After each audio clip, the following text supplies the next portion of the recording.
Okay, so replying to Noah's comment right here, how making a movie with no rules can actually be a great thing. Now, I believe making a movie with no rules or no budget, it works both ways.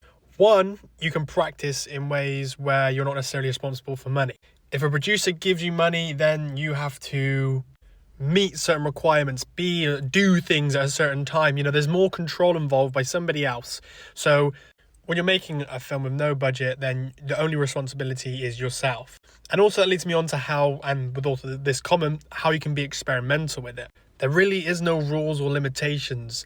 No one knows who you are, so play with the strengths, focus on specific things you know you're good at and really like with filmmaking, whether that be shots, angles, music, whatever, and knuckle down on that and make something ultimately very different. Never be afraid to be experimental and very out there, because ultimately you have nothing to lose and everything to gain.